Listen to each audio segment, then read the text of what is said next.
The vote was already decided before anyone spoke. I knew this because I had been documenting Dominion War Councils for 400 cycles, and the shape of a decided room has a particular stillness to it. The military commanders sat with their posture already victorious. The resource ministers had their allocation charts open. The only person who looked like she was still thinking was Sov Marin, and she was 93 cycles old and had not been relevant to anyone in at least a decade. She stood anyway.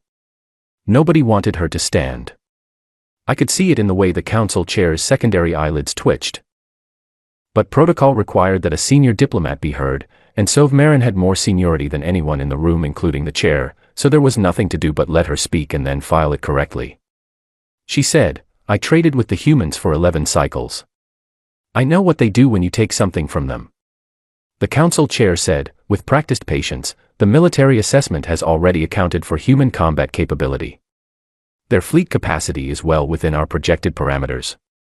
"I am not talking about their fleet," Sov Marin said. The room waited. "They do not stop," she said. "I want this recorded.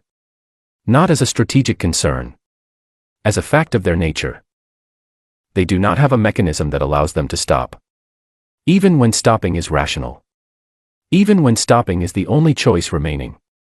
Something in them does not recognize that option. Silence. The kind that precedes a decision that has already been made. "The math is sound," the chair said. 3 colony worlds. 4 cycles of resistance. 14 cycles to full pacification. Every species we have encountered has eventually calculated the cost of continued resistance and chosen the dignity of surrender. Humans will do the same.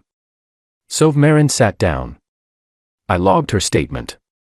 Category: emotional aberration. Source: advanced age. I did not know then how many times I would return to that log entry. How many nights I would sit with it open on my reader, turning the words over, looking for the thing I had missed. I did not know there was anything to miss. The vote passed. The fleet launched. I returned to my desk and prepared the documentation templates for a standard expansion campaign. I had used them hundreds of times. They were efficient. They had never required significant revision. Hephaestus colony was the first human world we struck. I was not there. I received the communiques. Day 1, orbital approach met with expected resistance. Defensive platforms neutralized. Day 2, ground forces deployed, resistance encountered, within projected parameters. Day 3, a human commander broadcast a general distress signal on all frequencies. Day 4, the signal stopped. I logged each one. Clean. Orderly. Day 7, something changed in the language of the reports. Not in what they said. In the shape of what they were not saying. Military communiques from active campaigns have a rhythm to them, a cadence of progress and setback and progress again. The reports from Hephaestus had progress, silence, then a report that described the same position as the previous day as if the writers were not certain what had changed and did not want to speculate. Day 9, a field commander named Dravsoketh filed a report containing the phrase, "Resistance appears to be drawing from civilian population elements." This was unusual. In standard military doctrine, civilian populations scatter or shelter when ground forces occupy territory. They do not arm. I flagged it. Sent it up the chain. Received acknowledgement. No change in orders. Day 12, I counted the incoming communiques. There were fewer than there should have been. Not absent. Fewer. 2 forward units had gone quiet. A supply relay on the eastern continent had not checked in for 36 hours. I cross-referenced with the established communication schedule and found that what I had assumed was a minor delay was actually a pattern. Things were going silent from the outside in, like a slow fire burning its way toward the center. Day 14, the ground forces did not report in. Not a single unit. Not a single transmission. I sat at my desk for a long time staring at the empty report queue. In 400 cycles of documenting expansion campaigns, I had never seen a ground force of that size go completely silent on day 14. I had seen setbacks. Extended timelines. Reassigned objectives. I had never seen nothing. The War Council reclassified the operation. Pacification phase extended. They dispatched a second fleet, twice the size of the first, with orders to establish orbital dominance and assess ground conditions. I prepared new documentation templates. I told myself the math was sound. I told myself Sovmarin was 93 cycles old and had not commanded anything in 30 years. I told myself the silence from the ground forces was a communications failure, which happened, which was a known variable, which had a known solution. I told myself a great many things in those days. The moment I stopped believing them was small. Trivial. One line in a sensor report from the Second Fleet's advanced scout.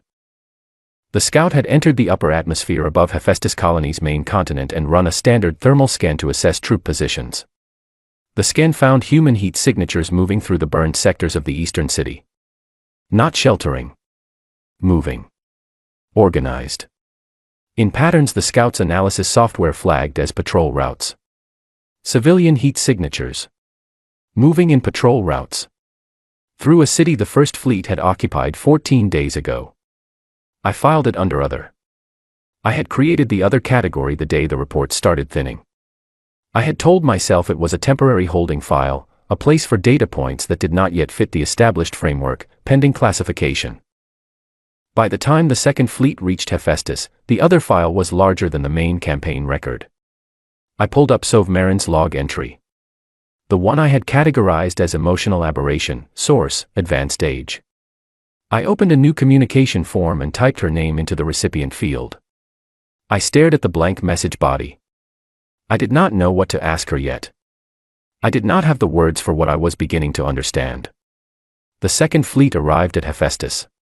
I waited for their first report. It did not come on the expected day. It did not come the day after. On the third day, a single transmission arrived from the fleet's command vessel. Brief. Clipped. Written by someone working very hard to sound calm. Orbital approach confirmed. Ground conditions are not as expected.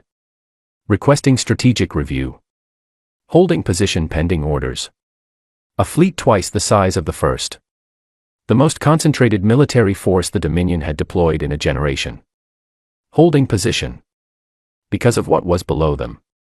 I opened the Other file. I opened the draft message to Sovmarin. I typed one question and sent it before I could reconsider. When you told the council that humans do not stop, did you mean the soldiers? Her reply arrived 6 hours later. 6 words.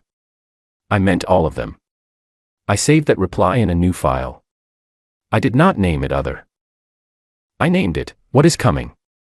By the end of that cycle, it was the largest file in my archive. The human message arrived on the 42nd day. Not through diplomatic channels. Not addressed to the War Council or the fleet commanders or the Foreign Relations Office. Broadcast.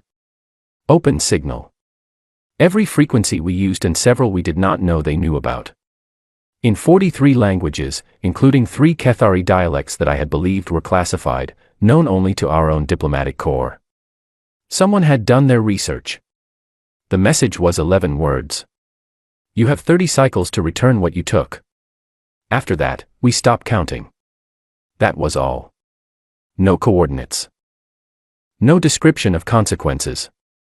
No list of terms beyond the deadline, and then the 6 words that kept me at my desk for 4 days. After that, we stopped counting. I ran it through every analytical framework in the Lore Keeper's archive. I pulled every recorded instance of human communication during military crises. I sent a formal request to our xenolinguistics team asking for a cultural interpretation. The team sent back 300 pages.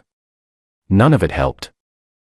The closest interpretation they could agree on, in the human framework, counting in a conflict context refers to the formal tracking of cycles, casualties, and losses, the accounting process by which a conflict is managed and eventually concluded. To stop counting was to stop measuring. To remove the internal mechanism that moderates a response. To act without calculating the cost of acting. A species threatening to disconnect its own restraint. The War Council reviewed the message and classified it as psychological intimidation tactic, common in weaker positioned adversaries seeking to create uncertainty. They noted the 30-cycle deadline. They dispatched a third fleet. They did not return anything. The 30 cycles passed. What followed was not what any of our military models predicted. We had prepared for a large-scale assault. Coordinated fleet engagement. A push designed to test our outer defenses and force a withdrawal. That was the rational response for a species in their position. Fewer ships. Slower engines. Supply lines crossing more contested space than ours. What we received was not an assault. On day 31, a Dominion listening post at the edge of Sector 7 Pale stopped transmitting.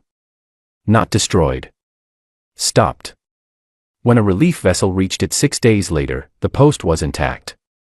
Equipment was functional. The crew of 8 was gone. Personal effects remained in their quarters. Meals sat half-eaten in the canteen. Nobody was there. On day 33, a cargo convoy carrying construction materials to a Dominion military installation reported being hailed by a human vessel. Single ship. Civilian class. The convoy commander said the hail was polite and professional. The human vessel asked for navigational assistance, claimed a damaged positioning array. Standard protocol allowed the convoy to assist. The convoy commander provided the data. The convoy arrived at its destination 2 days late. 3 of its 12 ships did not arrive at all. On day 35, I received a report from our outer intelligence network unlike any I had processed before. Human vessels were appearing at the edge of mapped space. Not warships. Or haulers. Agricultural transports. Supply freighters. Modified, the intelligence report noted, armed with systems that should not physically fit inside civilian hulls. They were not traveling in fleet formations. They came from different directions, on different timelines, in ones and twos, like leaves blown from many different trees toward the same general destination. Our military analysts, trained to identify threat patterns in fleet movements, kept staring at data that had no pattern, or had a pattern so distributed that it resembled something natural rather than tactical. Something like weather. I wrote in my log, there is no Cathari word for a military strategy that looks like weather. On day 40, the cruiser called Pale Certainty encountered 2 human vessels at the border. The cruiser outgunned both significantly. The engagement was brief. Clean report filed. Standard. On my 6th review of the sensor data that came with the report, I noticed something. The 2 human ships had not been fleeing. They had not been attacking. Their approach vectors, mapped against the sector geography, pointed directly at our communications infrastructure in that region. They had not been trying to reach it. They had been close enough to scan it at high resolution. They were not there to fight. They were there to look. I flagged this. Sent it up. Received acknowledgement. On day 46, Pale Certainty did not file its scheduled report. On day 47, Pale Certainty did not respond to hails. On day 50, a patrol vessel located it drifting in open space. Hull intact. Engines powered down but undamaged. Weapons systems fully functional. The ship's logs showed normal operation until 4 days prior, at which point the entry simply stopped mid-sentence, as if the crew had been interrupted and had not come back. 241 personnel. Not dead. No signs of forced entry or combat. Personal effects left behind, same as the listening post. The crew was simply elsewhere. Nobody had seen them go. On day 52, a human was brought to our station. A navigator from one of the modified civilian vessels, captured when her ship was intercepted near our inner border. She was brought to the intelligence facility and I was assigned to observe the interview and document it. I want to be precise about what I observed. She was not afraid. Not as a characterization. As a documented biometric fact. Her stress readings showed no significant elevation at any point during the interview. She sat in the chair the way you sit in a waiting room when your appointment is running late. Aware of the inconvenience. Unconcerned about the outcome. The interviewing officer asked standard questions. She answered calmly, provided her name, which was Lena, stated she had no rank because she did not have one, and offered nothing beyond what she was asked. He asked why her vessel was operating in contested space. She said she was doing a job. He asked what job. She said she was not entirely sure how much of that she should share. He said she should share all of it. She considered this for a moment, the way you consider whether a restaurant looks good enough for lunch. She said, "All right." Then she said nothing else, which he did not realize for a full 30 seconds was itself a complete answer. At the end of the interview, I was given a chance to submit one question through the officer. I submitted, every species we have fought has eventually calculated the cost of continuing and chosen to stop. Why haven't your people made that calculation? She looked at the observation window where I was sitting, though she should not have been able to see me through it. She said, yeah. We know. Not we have considered it and found it wanting. Not the cost is acceptable. Not our cause justifies the sacrifice. Just, yeah, we know. Confirmation that they were aware their species had this quality. The way someone confirms their own blood type. She was held for 6 more days. Then she was gone. Same as the others. No sign of how. I updated the what is coming file. I did not sleep well that night. I do not have a Cathari word for why. The third expansion fleet launched on cycle 212. 47 capital ships. 1,200 support vessels. 3 full ground divisions. The largest military force assembled in 2 centuries, drawn from 6 sectors. The War Council held a ceremony to mark its departure. I documented the ceremony. I documented the strategic briefings, which were thorough and detailed. Known human military assets. Estimated troop numbers. Mapped defensive positions. Projected timelines for engagement and resolution. Every number calculated from data we had collected. I kept thinking about the fact that some of that data had been given to us by a woman named Lena who had no rank, who had sat in an interview room without fear, who had said yeah, we know, and then disappeared. The fleet crossed into contested space. Day 3, the advanced scouts reported that 3 defensive positions on our maps were not where the maps said they were. Logged as intelligence error. Maps updated. Day 7, the fleet reached the first major engagement point. A human military installation our intelligence had assessed as heavily fortified, requiring a 2-day orbital campaign before ground assault. The installation was there. The fortifications were there. Nobody was inside them. The fleet spent 4 days clearing the installation sector by sector before accepting it had been emptied before their arrival. Equipment present. Supplies present. Documents present, carefully arranged, which made our intelligence analysts excited until they realized the documents were 2 cycles old, an accurate picture of a situation that no longer existed. Day 11, the fleet's rear communications relay began experiencing interference. Periodic. The kind that looks like equipment malfunction. Our engineers checked the equipment. It was fine. Day 14, a supply convoy moving to resupply the forward elements was intercepted. Not destroyed. Stopped. Escorted off its planned route. Released 2 days later, crew unharmed, cargo mostly intact, missing 17 crates. I cross-referenced the manifest numbers. The missing crates contained encrypted communications hardware. Someone had known exactly which crates to take. Day 19, the first actual fleet engagement. 8 human warships emerged from behind a gas giant's moon and attacked the port flank. A real engagement. Weapons fire. Shield impacts. The fleet's response was immediate and overwhelming. The human ships were outgunned 5-1. They lasted 22 minutes before withdrawing. The fleet logged a victory. I logged it. Standard. I also logged what our sensors captured during those 22 minutes. The human ships had released a large number of small probe units in the confusion. Dispersal pattern covered a significant area of the surrounding space. Not targeted at our ships. Not weapons. Sensors. In 22 minutes of combat they had bought themselves a comprehensive technical profile of 47 capital ships. Shield frequencies. Engine output signatures. Weapons configuration. They had lost 8 vessels to get that information. The fleet commander logged this as reconnaissance behavior indicating enemy desperation. I filed it under what is coming. Day 23, I received a personal communication from a logistics officer named Owen Garrett, embedded with the fleet. At the bottom of a routine resource request, he had written a handwritten note.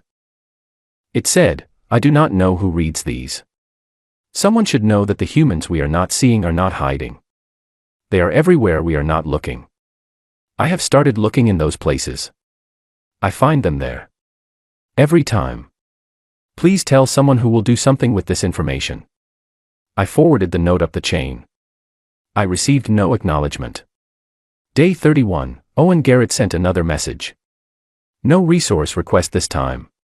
It said, I counted 17 humans in the fleet's non-restricted areas yesterday. Working as maintenance contractors, cafeteria workers, cargo handlers. I have been flagging this to my commanding officer for 8 days. Please understand that when I say they are everywhere we are not looking, I am not speaking in abstractions. I forwarded it immediately. Day 34, Owen Garrett's name disappeared from the personnel roster. Administrative transfer, the record said. I sent a query asking where he had been transferred to. The query was closed without response. Day 36, the fleet lost its first capital ship.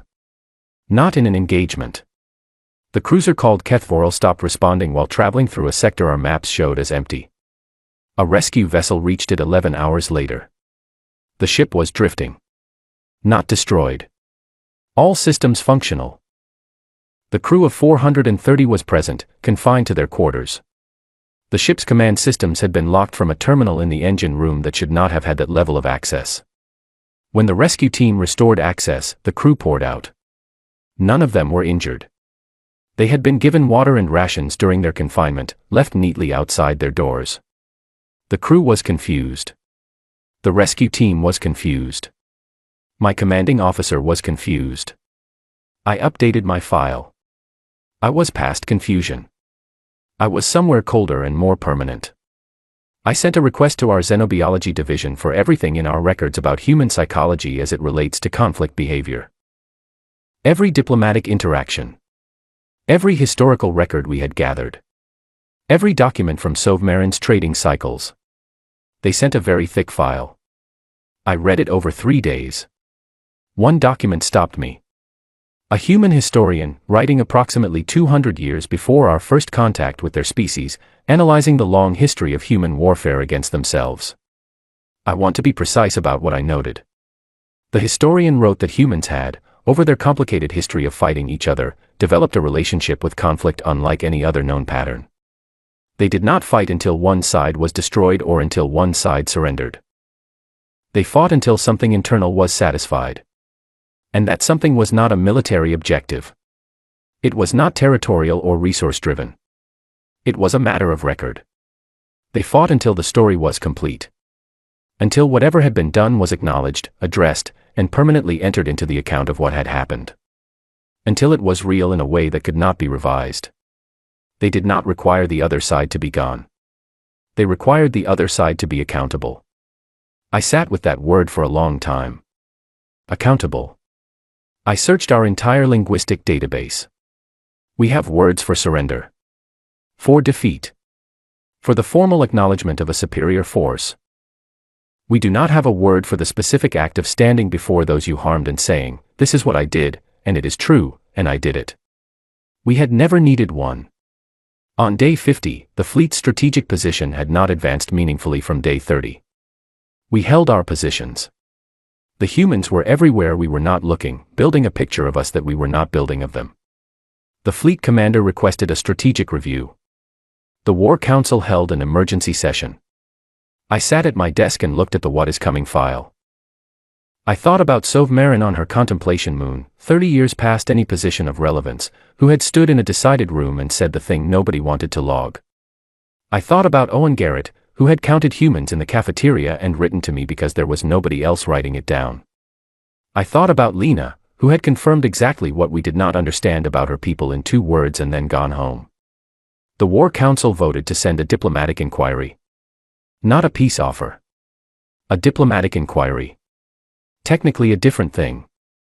Practically the first admission that the math, as originally calculated, had not been sound. I updated the documentation templates. I created a new category. I labeled it, Revision. The delegation left for human space on cycle 289. I watched it go from a station window and then returned to my desk and prepared to document whatever it produced. The lead negotiator was a senior diplomat named Rathcoven. Experienced, thorough, and with 14 successful expansion negotiations behind him. He arrived at the human diplomatic station, a structure called Meridian Point, and was received with full formal protocol. He returned in 30 days with a signed armistice. Full withdrawal from all 3 human colony worlds. Full restoration of seized assets. Reparations to be calculated and delivered within 20 cycles. A formal declaration of ceasefire and mutual recognition of borders. Standard terms. The kind that end wars. I logged it as resolution. I allowed myself, for exactly 1 day, something close to the Cathari equivalent of relief. On day 2, the first list arrived. Delivered through diplomatic channels, formatted as a supplementary filing to the armistice. The cover document described it as an accountability submission, which was not a category in any diplomatic framework I had encountered. It was, the humans explained, not a term invented for this occasion. It was a standard process they applied to significant conflict events. The list contained 642 names. Cathari military officers. Fleet commanders. The politicians who had authorized the expansion campaign. The contractors who had supplied the bombardment fleet. The logistics officers who had routed supply chains to the ground forces on Hephaestus. Against each name, their role. Their specific actions during the campaign. Dates. Coordinates. Evidence compiled with a precision that made me deeply uncomfortable when I thought about how they had gathered it. The cover note said plainly that the armistice covered territorial aggression and hostilities between state forces. It said, equally plainly, that the list was a separate matter. That these individuals had personally directed or enabled actions that the humans considered distinct from standard military conduct. That they expected these individuals to face formal accountability proceedings. The War Council's response was immediate and furious. They declared the list a violation of the armistice's spirit. They issued a formal protest. They said that military officers operating under state authority during a declared conflict could not be held individually responsible. The humans replied with a document. It cited their own legal history. Cases from their own past where their own people had faced exactly this kind of accounting after exactly this kind of conflict. It said, with directness, we did not invent this standard for you.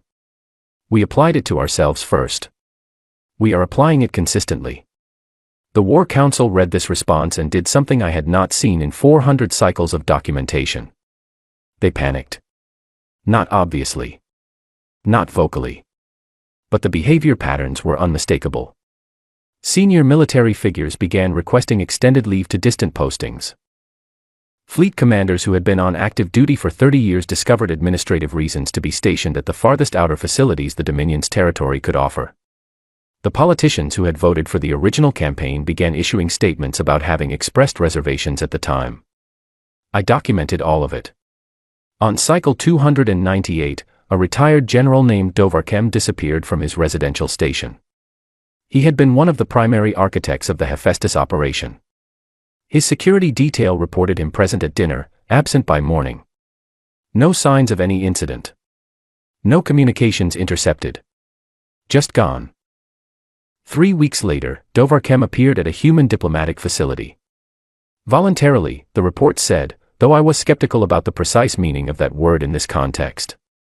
He was not harmed. He was, by all accounts, extremely cooperative. He provided a detailed account of his role in the Hephaestus planning process.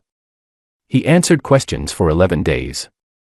He was then released and returned to Dominion space, where he was promptly detained by his own government for violating state confidentiality. He said, in the detention hearing, that detaining him seemed beside the point. I thought he was right. The names on the list began to move. They transferred themselves to remote postings, changed station assignments, applied for new identity documents under obscure administrative provisions. The Dominion's outer territories, previously considered hardship postings that nobody wanted, became overcrowded with senior officials who urgently needed to be very far from their previous locations. It did not help. Over the next 3 cycles, 47 of the 642 names were contacted by human representatives. Not seized. Not formally arrested. Contacted. A human representative would appear, sometimes 1, sometimes 2, at wherever that person currently was. They were polite. They had documents. They had questions. They did not leave until the questions were answered. Some of those conversations lasted a day. Some lasted weeks. The Dominion issued 17 formal protests.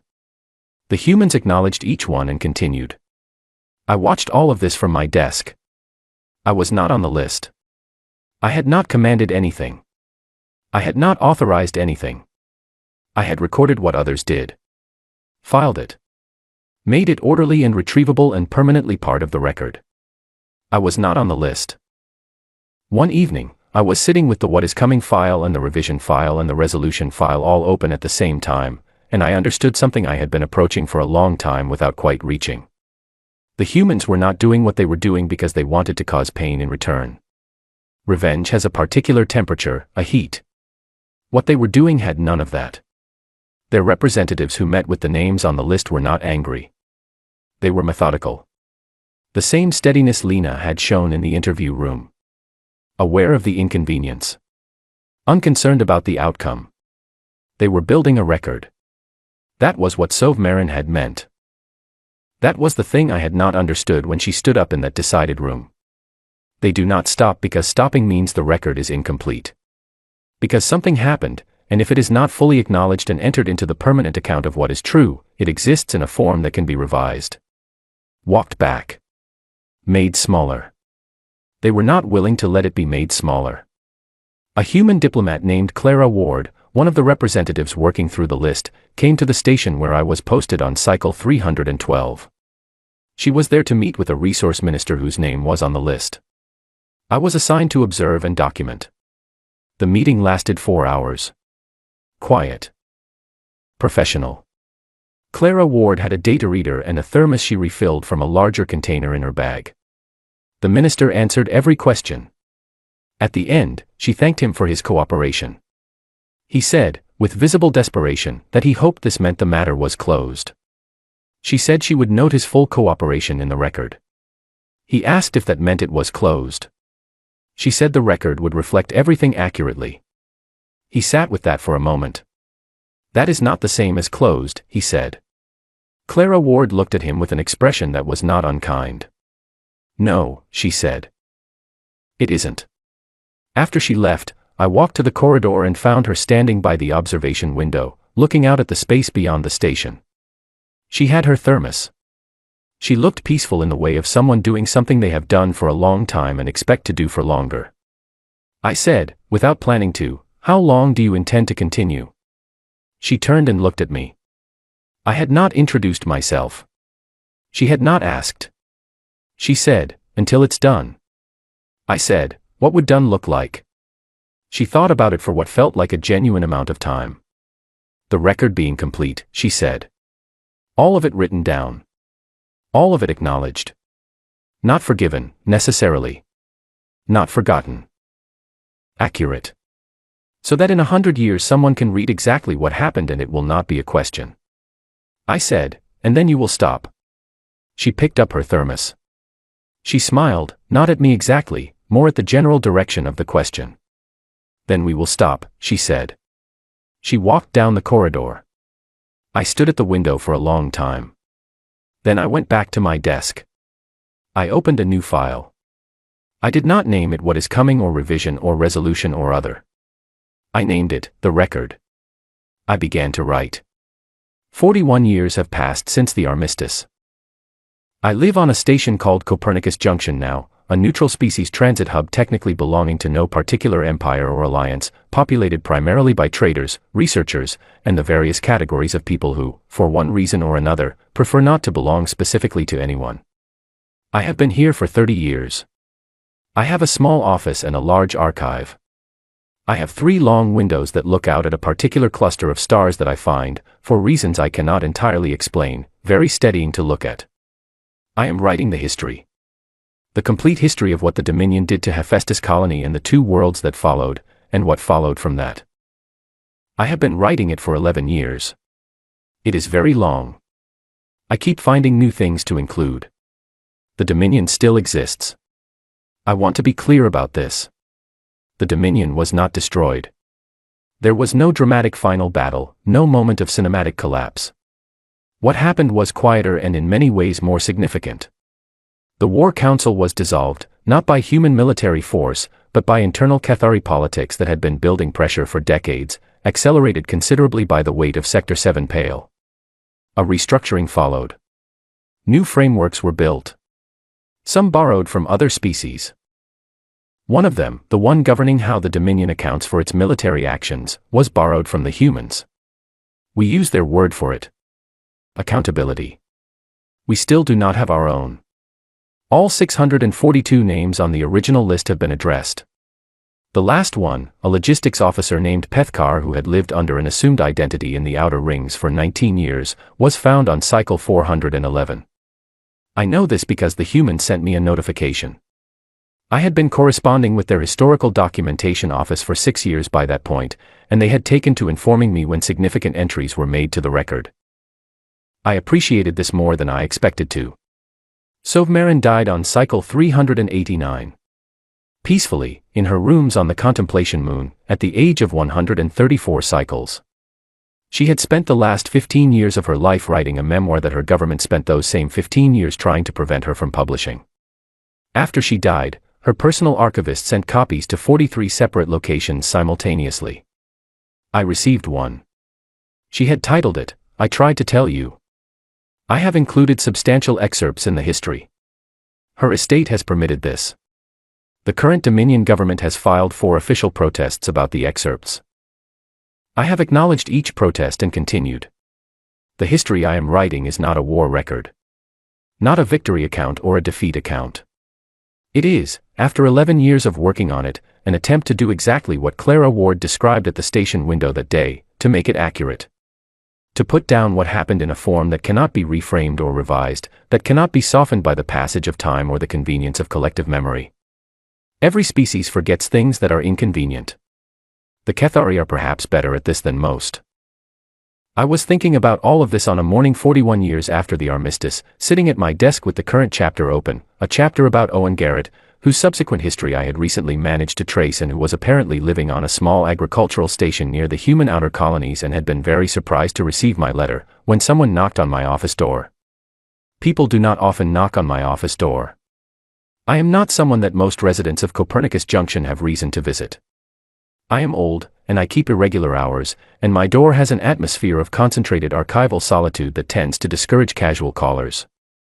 I said, "Come in." The person who came in was young. Human. She carried a data reader and a travel mug that was clearly well used, the kind of mug that goes everywhere its owner goes and absorbs the history of all those trips. She had the look of someone who had been traveling for a while and was not particularly bothered by it. She said her name was Ada. She said she was a historian, working on the post-conflict period in Sector 7 Pale, and that she had been reading my documentation logs for 3 years. All of them. Including the ones that were technically sealed, which she said with the tone of someone acknowledging a minor technicality rather than a significant breach. I asked how she had found me. I was not in the human records. I was not on any list. I had been careful. Not from fear. I want to be precise about that. From professional instinct. Lore keepers do not typically become part of the record they are keeping. I had tried to maintain that separation. She sat down in the chair across from my desk without being invited, the way you do when your feet have been carrying you a long time and have simply had enough, and she said, "You wrote 17,000 personal log entries over a 40-year period. Most were about what you were observing. Some were about what you were thinking. You left a very clear trail." I considered this. "I did not intend to be findable," I said. "I know," she said. "You were findable anyway. You kept writing things down. That tends to leave trails." There was something in that which I recognized. The same quality I had seen in Clara Ward at the station window, in Lena in the interview room, in the agricultural transport pilots and the overhaulers and all the others who had moved through contested space doing what they did without requiring permission or explanation. A settled purposefulness. Knowing exactly what they were there to do and doing it without agitation. She asked if she could see the history. I said I was not finished with it. She said she knew, and she was not asking to review it, she was asking to help complete it. She had sources I did not have. Access to human records from the formal accountability proceedings, documentation from the list process, internal communications from the diplomatic teams, all held in human archives that I had been requesting access to for 6 years with limited success. I asked why she would want to collaborate with a Cathari lore keeper on a history that was, at its center, an account of what the Cathari had done. She looked at me for a moment. Because it happened, she said. Because it should be accurate. Because in 100 years someone is going to read this, and they should read something that is true rather than something that is convenient. She put her data reader on the desk between us. On the screen was the first chapter of what she had been working on. She was a better writer than I had expected. We worked together for 4 years before the history was completed. She was difficult in specific ways, extremely precise about sourcing, strong opinions about structure, a habit of appearing at my office at hours I would not describe as conventional and expecting to find me awake, which, to be fair, I usually was. She was easy to work with in more important ways. She did not try to make the account comfortable. She did not soften the Dominion's decisions or inflate the human response. She wanted it accurate the way a surgeon wants a cut precise, not brutally, but without hesitation about where the line needed to go. There were arguments. Good ones, the productive kind, about what to include and how to frame it and what a reader 100 years from now would need to understand. There was one argument that lasted 3 days about a single paragraph describing the council session where Sov-Marin had spoken. I wanted to write it simply. The meeting occurred. She spoke. She said this. It was logged this way. These are the facts. Ada wanted to write it so that you could feel the room. The decided posture of the commanders. The twitching of the council chair's secondary eyelids. The way Sov-Marin stood anyway, into a silence that had already decided. I told her that was not how lore keepers documented things. She said that was fine, but we were not writing only for Cathari readers, and human readers needed to understand not just what happened but why it mattered that it happened, and that required them to be in the room, not outside it reading a transcript. I thought about Owen Garrett writing his note at the bottom of a resource request because there was nobody else writing it down and he needed someone to know. I thought about Sov-Marin's memoir, titled I Tried to Tell You, which was not a record at all. It was a voice. I rewrote the paragraph. Ada read it and said, "There you go." The history was published on cycle 452. Both our names are on it. Translated into 31 languages, including 3 Cathari dialects. The current Dominion government issued a formal protest. 6 independent academic institutions gave it awards. I received letters from 2 of the surviving names on the original list. One said it was the most difficult thing he had ever read. One said it was accurate. The second letter I found more significant. I received a letter from Owen Garrett. He had retired from whatever he had been doing after the fleet and was indeed living on the agricultural station I had traced. He said he had read the chapter about himself 3 times. He said he could not decide if it was strange to be in a history book. He said he was glad his note had been kept. That someone had written it down. I am sitting at my desk now, looking at the star cluster outside my long window. Ada left 3 months ago, back to her own institution, her own life that extends well beyond this project. She sends messages occasionally. The last one concerned a new source she found related to the listening post incident, the 8 crew members whose meals were left half-eaten. Apparently they are all accounted for, all alive, all willing to speak on record. She is going to find them. She is not done. None of them are ever done, not in the sense of finishing and putting it away completely. They complete specific tasks and then find the next one, because the record is never entirely finished, because something is always still true and not yet written. I used to find this quality in them unsettling. The way it looked from the outside, like a species unable to let things go, unable to accept conclusions, unable to recognize when a thing was finished.